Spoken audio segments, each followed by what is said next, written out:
আজ আমি ডিম আর সুজি দিয়ে ২টা ঝটপট পিঠার রেসিপি দেখাবো। আর এই ডিম আর সুজি যদি ঘরে থাকে যে কোনো সময় যে কোনো মুহূর্তে আপনারা ঝটপট এই নাস্তাটা বানিয়ে ফেলতে পারেন এবং মেহমান আসলে তাদেরকে দিতেও পারেন।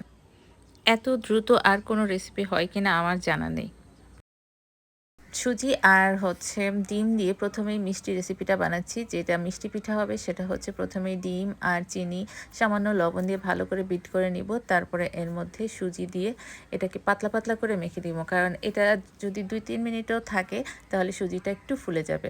তারপর একটা ফ্রাই প্যানে তেল দিয়ে দিব। তেলটা দিয়ে গরম হলে তার মধ্যে দিয়ে দিব চামচ দিয়ে বা হাত দিয়ে যেকোনোভাবে দিতে পারেন। ছোট ছোট করে বড়ার মতো বা যেকোনো স্টাইলে দিতে পারেন। এগুলা ফুলে এত সুন্দর মিষ্টি মিষ্টি পিঠা হয় কি বলবো। আমার মেয়ে খেয়ে তো বলে, মা এটা তো বেস্ট পিঠা। আসলে এই পিঠাটা আমাদের বাসায় আমরা যখন ছোট ছিলাম আমার আম্মু প্রায় প্রতিদিন বিকেলেই এটা করে দিত ঝটপট। আর আমরা এটা আর সাথে দুধ খেয়ে পড়তে বসে যেতাম। আগেকার সেই দিনের কথা তো বারবার মনে পড়ে যায় এসব খাবারের মাধ্যমেই। কারণ ছোটবেলায় আমাদের কত মজা ছিল। সন্ধ্যার সময় একটু নাস্তা খেয়ে পড়তে বসে যেতাম। এখন কি করে বাচ্চারা জানি না। এখন আগের মতো সেরকম নেই, খেলাধুলা নেই, কিচ্ছু নেই। এই দেখেন কি সফট আর কি সুন্দর হয়েছে পিঠাটা, খুবই মজার। এবার দেখাচ্ছি আরেকটা ঝাল ঝাল পিঠা। এখন তো অনেকেই মিষ্টি জাতীয় খাবার খুব কম খায় বা খেতেই চায় না। অনেকে ডায়াবেটিসের সমস্যা, তারপরে অনেকে ডায়েট করে।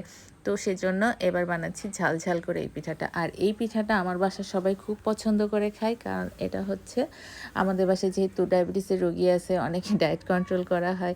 তো সেজন্য এটা আমার বাসার জন্য বেস্ট পিঠা এবং খুব কুইক বানানো হয়ে যায়। বেশি করে পেঁয়াজ, কাঁচামরিচ, তারপরে একটু লবণ, একটু গোলমরিচের গুঁড়া দিয়ে ডিমটাকে খুব ভালো করে বিট করে নিব। তারপরে আমি এর মধ্যে দিয়ে দিব সুজি। সুজি দিয়ে এটাকে খুব ভালো করে মেখে নিব। প্রথমে এই মশলা দেওয়াগুলো ভালো করে মেখে নিব। এখানে অনেকে চাইলে একটু ভাজা জিরার গুঁড়া দিতে পারেন ফ্লেভারের জন্য, বাট আমি দেই না। আর গোলমরিচের গুঁড়াটা একটু বেশি দিই, কারণ আমার বাসায় ঝাল জাতীয় খাবার খুবই পছন্দ করে। আর সেখানে যদি ঝাল পিঠা তাহলে তো কথাই নেই। কারণ পিঠা সবাই খেতে চায়, মিষ্টির জন্য খেতে পারে না। বেশিরভাগ পিঠাই তো আমাদের দেশে মিষ্টি। আমাদের দেশে কি পিঠা মানেই মিঠা, কথায় আছে না, সেরকম। তো মিঠা তো আর সবসময় খাওয়া যাচ্ছে না, এজন্য এই ঝাল পিঠাটা সবাই খুব মজা করে খায়। আর সন্ধ্যায় চায়ের সাথে যদি এই ঝাল ঝাল পিঠাটা গরম গরম দেয়া যায় খুবই মজা হয়। আর গেস্ট আসলে তো কথাই নেই। দেখো হঠাৎ করে কোনো গেস্ট চলে আসলো, একটু চা বানিয়ে এই পিঠাটা বানিয়ে দেবেন, দেখবেন খাবে আর প্রশংসা করবে। কারণ এই পিঠাটা অনেকেই আছে, আমি অনেককেই খাওয়াইছি, তারা আগে কখনো খায়নি। এই আমার কাছেই প্রথম খেয়ে সবাই খুবই প্রশংসা করেছে আর বলেছে এটা খুব দারুণ, তো খুব ঝটপট দারুণ একটা পিঠা। তো যাই হোক, এই পিঠাটা আসলেই খুব মজার। আপনারা একবার বানিয়ে খাবেন। আর মিষ্টি জিনিস তো মজা হবেই, এর জন্য মিষ্টি পিঠা তো মজা হয়ই, ওটা আর বলার কিছু নেই। কিন্তু ঝাল পিঠাও যে মজা হয় এটাই হচ্ছে তার প্রমাণ। যাই হোক, আপনারাও এভাবে বাসায় বানিয়ে ট্রাই করবেন, কিংবা একবার খেয়ে দেখবেন, তারপরে গেস্ট আসলে খাওয়াবেন, দেখবেন সবাই আপনার পিঠার প্রশংসা করবে।